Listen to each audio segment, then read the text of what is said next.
جب میں 15 سال کی تھی تو یہ لوگ مجھے ایک شیشہ کیفے میں ملے اور پھر یہ مجھ سے قریب ہو گئے اور میرے ساتھ وہ کیا جو مجھے پسند نہیں تھا۔ لبنہ نے سوچا کہ جن مردوں سے وہ مل رہی ہے وہ اس کے دوست ہیں۔ مجھے ایسا لگا کہ یہ میرا ساتھ دیں گے، میری مدد کریں گے۔ میں بہت اکیلی تھی۔ لبنہ کی مدد کرنے کے بجائے انہوں نے شراب اور نشے کی مدد سے ان کی قوت ارادی کو کمزور کر دیا اور پھر اسے جنسی زیادتی کا نشانہ بنایا۔ میں دیواروں کو مکے مار رہی تھی اور چھری سے اپنا ہاتھ کاٹ رہی تھی۔ مجھے لگا کہ میں ناکارہ ہوں۔ پہلی بار جب میں نے خودکشی کرنے کی کوشش کی تو مجھے ایسا لگا کہ میرے جینے کا کوئی مقصد نہیں ہے۔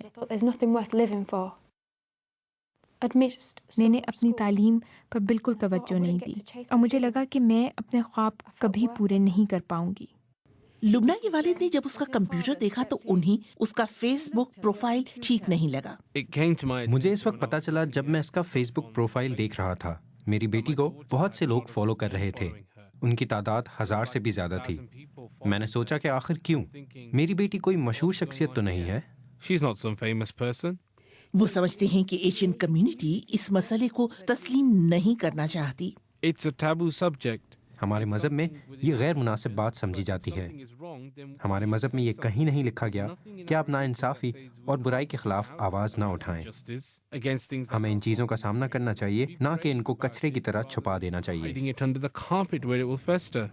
لبنہ کو اب کاؤنسلنگ کے ساتھ ساتھ دوائیں بھی دی جا رہی ہیں اور اپنے والد کی مدد سے وہ دوبارہ کالج بھی جانے لگی ہے۔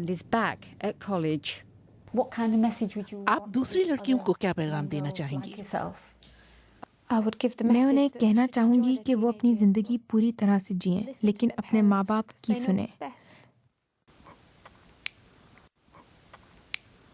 Can I have a hug?